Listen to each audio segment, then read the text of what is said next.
Thank you, Corey. All right. Hi, everybody. Welcome back to another school year. I'm excited to be working with you guys. Hi, Marisa. I haven't seen you in so long. I'm Lindsay Ryder. For those of you who don't know me, I'm the literacy coordinator for the district this year, so in a little bit of a different role. And today we are going to be talking about simplifying Reader's Workshop.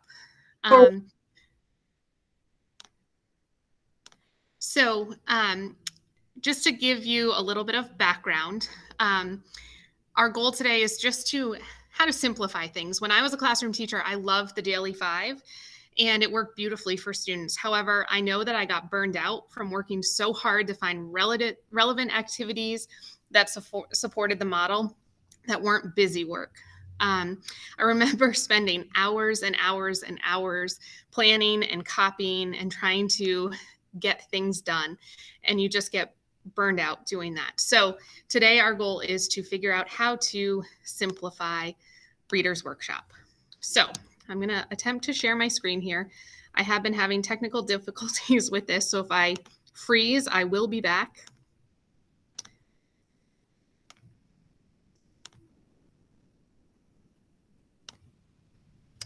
So can somebody verbally just let me know if you can see my slideshow?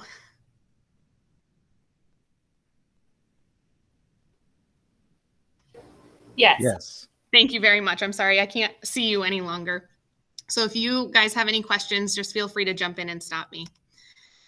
So just a quick overview. What is Reader's Workshop?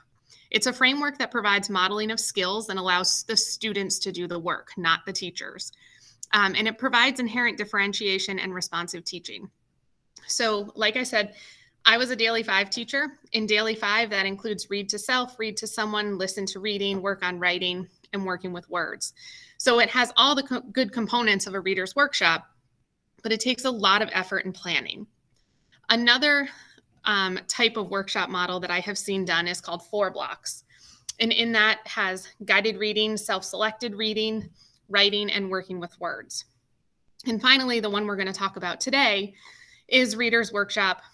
You have your mini lesson, your independent reading, where they're practicing the mini lesson skills, and you have your closure.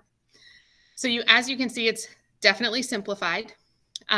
But what they all have in common is there's all independent work time where it allows the teacher to be freed up to run guided reading groups, to have one-on-one conferencing, and to really differentiate and work with kids. Does anyone have any questions about just that quick overview of Reader's Workshop? Okay. So what is the structure of a good Reader's Workshop? You start with your mini lesson, and it's no more than 10 to 15 minutes. And what I love about it is you get to utilize picture books. I think sometimes we don't utilize them enough, especially in the upper grades. Kids love picture books. They're great. They're short. I think a lot of people think of picture books as being for younger kids when really they have robust vocabulary. There's great content in them, and kids really just truly enjoy them. So that's a great thing to use in your mini lesson. You may or may not get through a whole book in a given day. And we can talk about that in a few minutes. Then you have your independent reading, and the length of time for that is dependent on your grade level. So if you teach kindergarten, you may build them up to 10 to 15 minutes of independent reading. If you're in 4th through 6th grade, you might have them read for 30 minutes. And again, we can talk about that shortly. Then you have your small groups and one-on-one conferring. That might look like strategy groups and guided reading groups. And then your 5 minutes of closure. That's where that accountability piece is. Students share what they found in their independent reading books that connects to the mini lesson you taught that day. So let's dig into each component of this a little bit more. So your mini lesson, again, 10 to 15 minutes, utilizing a picture book often. You introduce a new skill. Then you practice that skill with the students with your read aloud, and you have really in-depth conversations about high quality grade level texts. And that's what I want to be sure that we get is this is grade level content. When you have students who need help getting to that grade level content, that comes in your guided reading groups your strategy groups, and your one-on-one conferencing. Your mini lesson is grade level specific. Independent reading in this model is your anchor activity. So you have to work on building independence and stamina. You are not going to get there on day one or in week one. I gave some suggested amounts of time once that stamina is built. For kindergarten and first grade, we often talk about 15 to 20 minutes. Eventually, second grade, 20 to 25 minutes, and third grade and up, 25 to 30 minutes daily. And what I like to talk about here is when I was a teacher, I started with 1 to 2 minutes of independent reading and making sure it's done the way that we want it to look. And you need to create those expectations with your students. But some of the great resources that we've used in the past, one is the stamina graph over here on the right. You show students how they're building their stamina. So on day 1, maybe you read 2 minutes. On day 2, maybe you read 3, and so on and so forth until they meet their goal. And it's just a nice visual of the success that they're having. The other one that I saw a lot of success with last year was Jennifer Saravallo's party ladder, which is the other picture here. And when I saw it in use, and I used it myself personally with a third grade class, instead of a number of pages read, if our goal that day was to read 15 minutes, we would read for 5 minutes, stop and jot, read for 5 minutes, stop and jot, read for 5 minutes, and have our celebration at the end. So I was really building in their independent reading and thinking while they were reading and writing about reading all in one. And then you have a party at the end. We told jokes for 2 minutes, something super simple, but it was something fun for them to work towards. The last thing I'll say about independent reading is the importance of choice reading. I know a lot of times we want to make sure that kids are reading just right books, but kids can get bogged down in that, and it's not exciting. If you really feel a student needs to read a certain level text, maybe you say, okay, before you have choice reading, you need to read this. Then you can make your choice. But that choice reading is what I've noticed really engages those kids in the independent reading activity. Does anyone have any questions about all of that?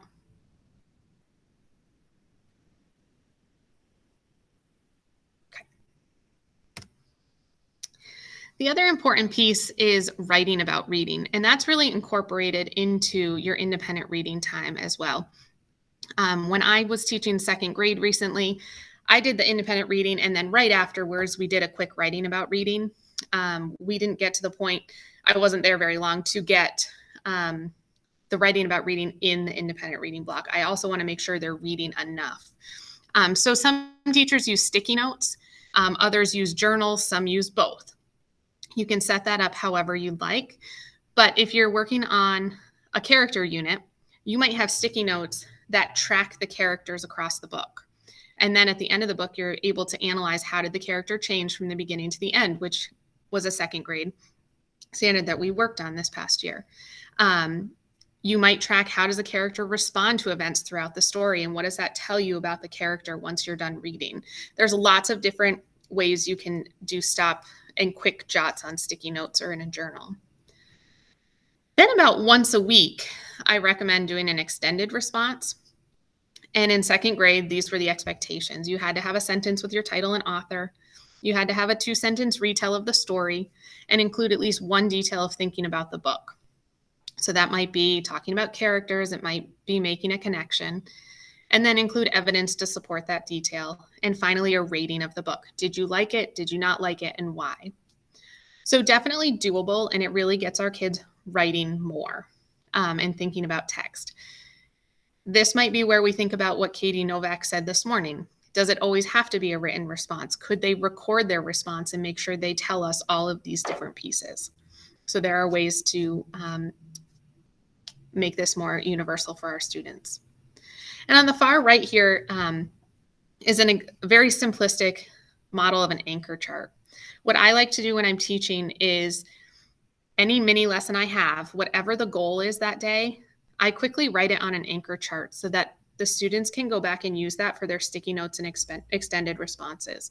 So if the students are stuck about what to write about, they can look and say, oh, we're talking about characters in this unit. Oh, I can talk about the traits. I can talk about the feelings.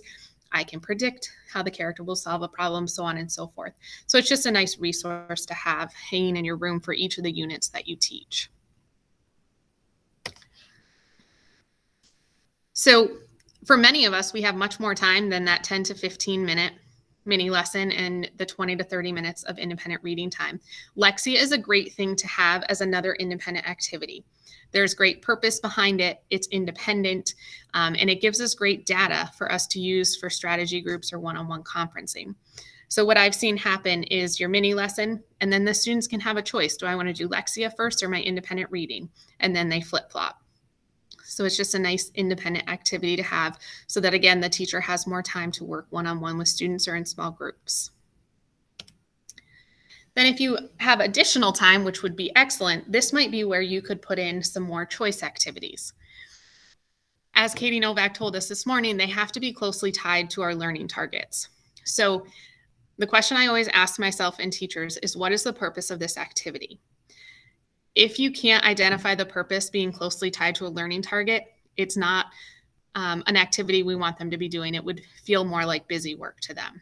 So some of the examples that I would offer is listening to reading is really great. Listening to readers who are fluent helps kids develop their fluency. Partner reading. I used to use partner reading to incorporate decodable texts that they could practice together. It's a great place to put in your science and social studies content.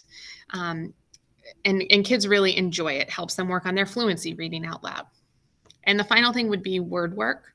And word work activities I often find can be hard and time consuming, lots of copying, things like that. One of the activities that I've shown here is what's my rule. So if you've talked about the CK digraph at the end of the word and when do you use it, you've talked about the floss rule and a suffix, the students really have to dig through these words and decide, does it follow the CK rule? Does it follow the floss rule? Does it follow our suffix rule? Does it have a suffix? And you can set this up in a variety of ways, but it's really closely connected to what you've been teaching in word work. So those are just some examples of choice activities you might provide. And then you have the time that you're working with students now that they're so independent. So a strategy group is not something that as many people I find utilize in reading, but it's where you pull together students of various reading levels and work on the same skill.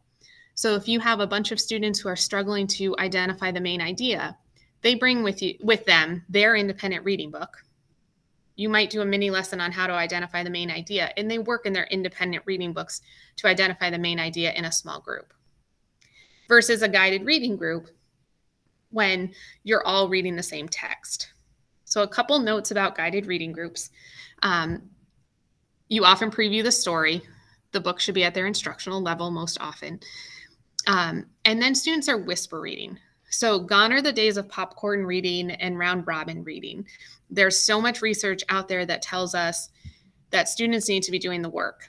If the student next to me is reading, I'm not paying attention. I'm not doing the thinking. So whisper reading is a great time for teachers to go sit with a student and listen to them read, do a quick running record, and then you can all come back together at the end and have a good discussion about the text. And finally, one-on-one conferencing, that can be used in a variety of ways. So what I like to do, and I've seen a lot of success with, is creating a schedule so that it's predictable for you. You're accountable to seeing all those groups. It's predictable for the students. They know when they're going to be in a guided reading group. And it's helpful with planning ahead. But what I also like to do is leave a block at the end of that for responsive teaching. So if I had a student who was really struggling with the main idea, I could pull them a little bit more that week to give them the support that they need, and so on and so forth. So it just gives you a little bit of flexibility there. So that was a ton of information in a very, very short period of time. What questions or comments do you have that we can chat about? And I'm going to stop sharing, and I will warn you, you may not see my face here for a couple of minutes. My computer's being a little glitchy about it.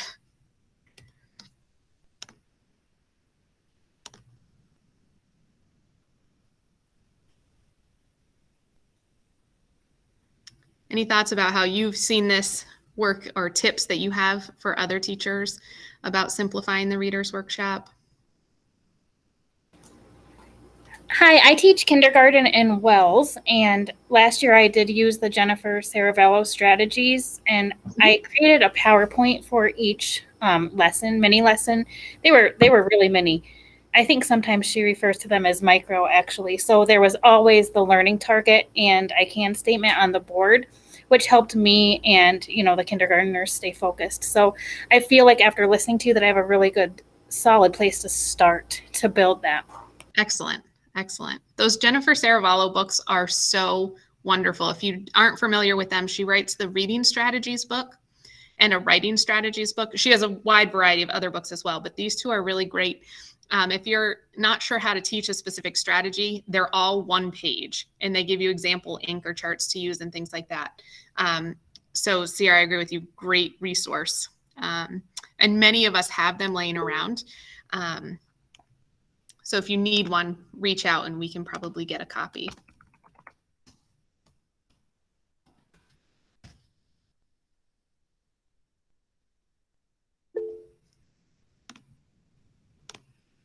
Anyone else have thoughts about it?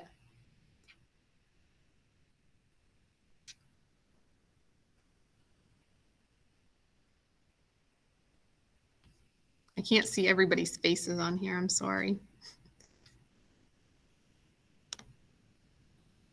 Hi, Paula. I think what I noticed last year the most with using this particular model was there's so much less planning on the teacher's part. Because what the students are working on is directly tied to your mini lesson.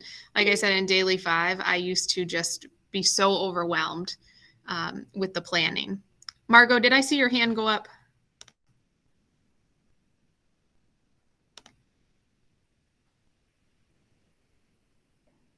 No, I'm good, Lindsay, thanks. Okay, yep.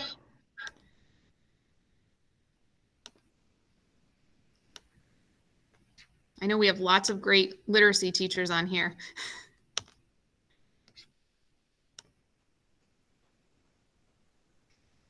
How about those of you who might teach upper grade levels, more middle school?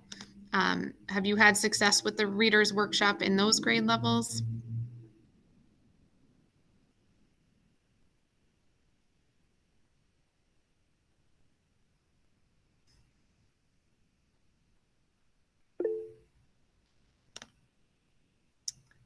Nancy said, any ideas for assessments? Great question. Are you thinking of any particular assessments, Nancy, or just anything in general?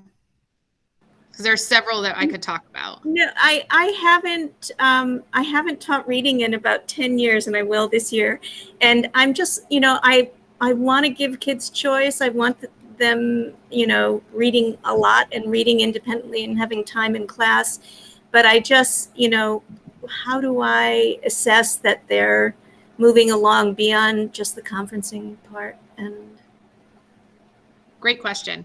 So there's lots of different ways to assess depending on what you're looking to assess. So one of them would be running records when you're sitting down and reading with them, similar to an F&P benchmark assessment. You can do it with a level text. You can do it with a decodable text, depending on what information you're looking for. And then you can analyze that looking for their errors and what are their common errors that you could help to address. The other is that writing about reading piece. Those weekly extended responses are great assessment pieces to see what it is they're understanding and comprehension. And I will say with those writing about reading, I allowed students to use any of the read alouds we did this week, as well as any of their independent reading. So they had a lot of choice in what books they wrote about. So those would be, I think that writing about reading is a really good assessment piece. thank you. Does anyone have any other assessment pieces that they've used that we could suggest to Nancy?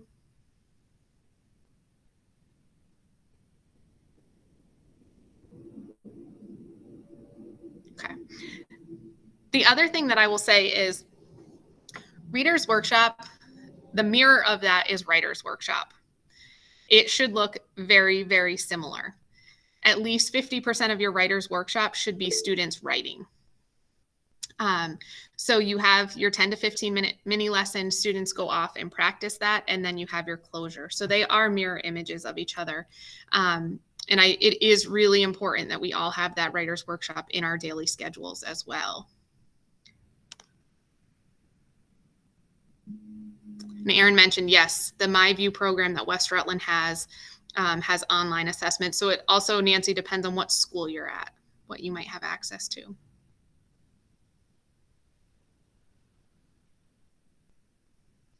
What other questions or comments or resources to share do we have?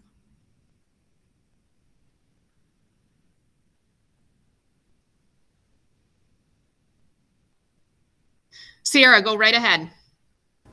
Okay, so everything looks different on this since last year. So let me see here.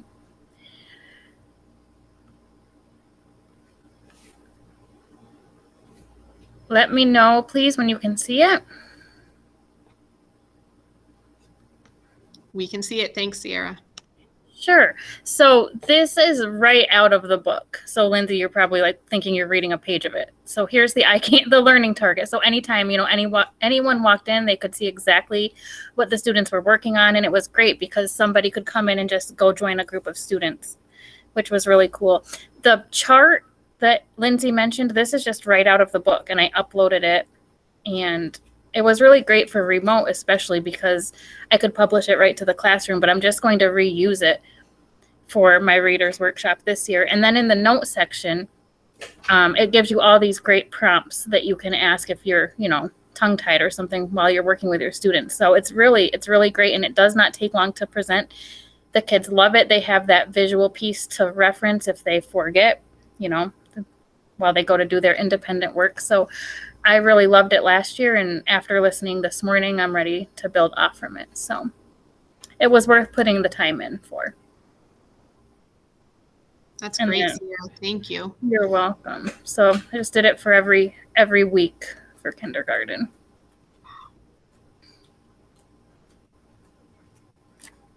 That's excellent.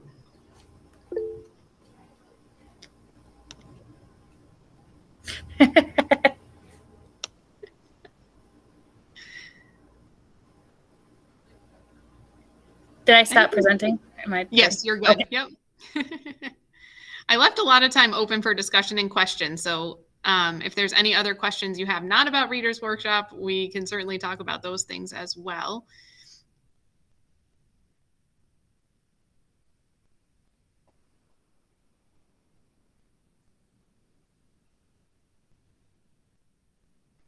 All right, so the big takeaways I want to make sure you have today is simplifying and making sure that the students are doing the work, not you. They need time to practice reading and to practice those skills and really synthesize those skills. So it's great to have that targeted mini lesson, but make sure you're coming back around to all those other things that you've taught and give them some time to really think about them. And the same in Writer's Workshop. So if nobody has any more questions, I'm not going to keep you. I know you all have a lot to do in your classrooms getting ready for the year. If anyone wants to stay on and ask any more questions, please feel free to do so. And if not, have a wonderful start to the year. I can't wait to see everybody out in schools. Thank you. Thank you. Thank you. Have a great day. You too. Thank you. Hey, Lindsay, can I ask you a question? Absolutely, Paula. So I missed part of this. Is there any way you can send me? Did you record this? Corey did record it, so I will. I assume, is going to post it somewhere. Okay. And if you can't find it, Paula, let me know, and I'll make sure you get a copy of it. Okay. Thank you. Awesome No job. problem, Paula. Thanks. Thank you. Lindsay, could you send us that presentation you had? Is that possible? Absolutely. I think that it might be attached to, where did Corey attach it? It's on the click for the meeting. If you hover over the plus sign, it's okay. Great, thank you. Nancy, if you have a hard time finding it, let me know and I'm happy to email it. Okay, thanks a lot. Thank you. Nice to see you. Yep.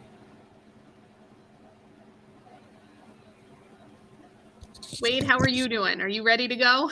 As ready as I'll ever be. It's a whole new ball of wax, so we'll see what Sure. happens. Yeah. And we've got two sides of it with the math and the literacy. So Yep. But I love It'll the be flex good. block they've set up here. So that's Yes. super exciting. That it Yes. looks like we might have time to do what we're supposed to do. So Yes. Yeah. It'll be interesting trying to balance both the math and the reading and how much where you are and what you're doing. I figure the classroom that I'm in and the students in present will largely determine that. So Oh, yes. we'll make Yep. it work. We'll make it work. Yeah, absolutely. Well, glad to have you on board and let me know if I can do anything to help you. I will. Thank you so much. All right. Thanks. Bye. Have a good day.